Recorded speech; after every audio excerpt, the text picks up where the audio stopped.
ब्रह्मा जी के चारों मुख और चार मुख से ब्रह्मा जी नयनों से अश्रु बहा रहे हैं, आंसू। कभी ब्रह्मा रोया है क्या?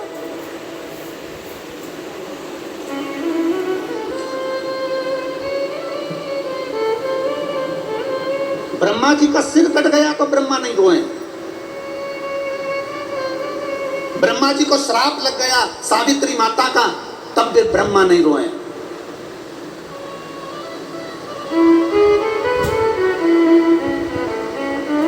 ब्रह्मा के शीश से बट का वृक्ष बन गया, ब्रह्मा के रक्त से कर्मनाशा नदी बह गई, ब्रह्मा नहीं रोए हैं।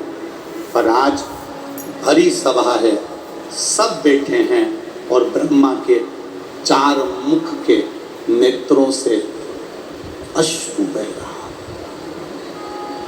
आंसू।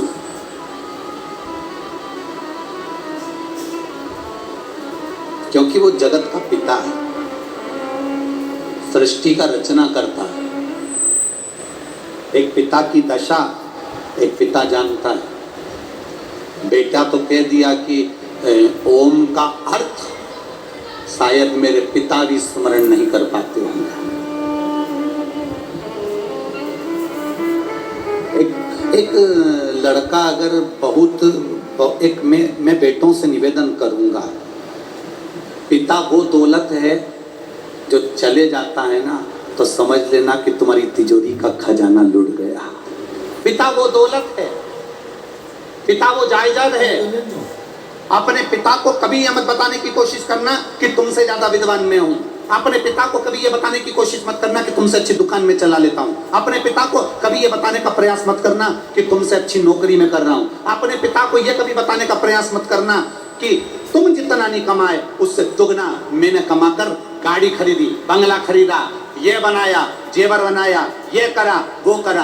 अपने पिता को कभी ये मत बताना कि मैं जितना कर सकता हूं उतना तुमने नहीं करा, क्योंकि पिता की बराबरी तुम कभी नहीं कर सकते। क्योंकि पिता पिता होता है, उसने अपना पूरा जीवन जो कमाया वो तेरी विद्या में लगाया, जो कमाया तेरी पढ़ाई में लगाया, जो कमाया तुझे अव्वल बनाने में लगा दिया। खुद दुकान पर भूखा रह रह कर शुगर की बीमारी कर ली। टिफिन आता था, नहीं खाता था। थोड़े दो ग्राहक और देख लेता हूँ, दो ग्राहक और देख लेता हूँ, थोड़ी देर से खाना खाऊंगा, थोड़ी देर से भोजन करूंगा, थोड़ी देर से रोटी खाऊंगा। दो ग्राहक के चक्कर में मेरे बेटे की फीस जमा करना है। बाहर पढ़ने गया है, मुंबई पढ़ने गया है, पूना पढ़ने गया है, जयपुर पढ़ने गया है, कोटा पढ़ने गया है, जोधपुर गया है, मेरे बेटे की फीस जमा करना है। वो दो ग्राहक ज्यादा के चक्कर में भूखा रहता रहता रहता रहता बीपी और शुगर की बीमारी कर ली। उस पिता की ओर मत करना जिसने अपने शरीर का एक एक रक्त केवल तेरी जिंदगी बनाने में लगा दिया। उस पिता के ऊपर तो तुझे गौरव उत्पन्न होना चाहिए।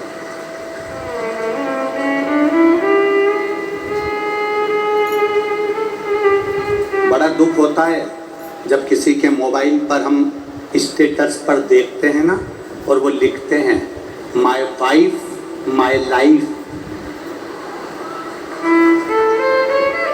बड़ा दुख होता है जब किसी के मोबाइल के स्टेटस पर देखा जाता है कि माय वाइफ माय लाइफ। तुम्हारे लाइफ बनाने में तुम्हारी वाइफ ने क्या क्या करा एक बार पत्र में लिख के तो भेज भेरू। मैं तो इंतजार में बैठा हूं।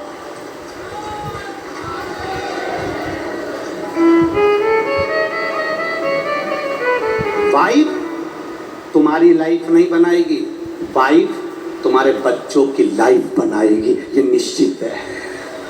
वाइफ, हाँ, वाइफ किस जगह पर खड़ी होती है? वाइफ लाइफ कब होती है?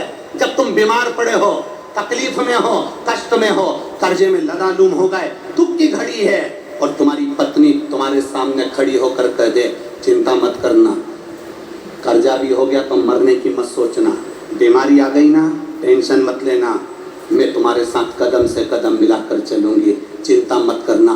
तब लिखना माय वाइफ माय लाइफ है। ये मुझे ज्ञान दे रही है, ये मुझे समझा रही है, ये मुझे ज्ञान का स्मरण करा रही है और नहीं तो अपने मोबाइल पर लिखना चाहिए my father, my mother, my life. मेरा पिता और मेरी माँ ही मेरी लाइफ है, जिसने मेरी जिंदगी बनाई है। हम तुम्हारी पत्नी का विरोध नहीं कर रहे, क्योंकि हमें तुम्हारी पत्नी का विरोध करना भी नहीं है। जैसी मिली है तुम निभा रहे हो। हम तुम्हारी पत्नी का क्या विरोध करें? हमारा इतना सा कहना है, तुम्हारी पत्नी तुम्हारी दुख की घड़ी में सामने खड़ी हो, तुम्हारी पत्नी तुम्हारे दुख के समय पर तुम्हारे सामने खड़े होकर कह रही हो चिंता मत करो, कोई बात नहीं, पैसा नहीं है ना, आपकी बात साड़ी नहीं लेंगे करवा चौथ पर, मेरे पास बहुत पड़ी है, जेवर पड़ा है, तुम चिंता मत करना। अगर दुख की घड़ी आ भी गई, पूरा जेवर उठा कर दे दूंगी, तुम्हें कर्जे से मुक्त कर दूंगी, तुम चिंता मत करना, तुम चिंता मत करना।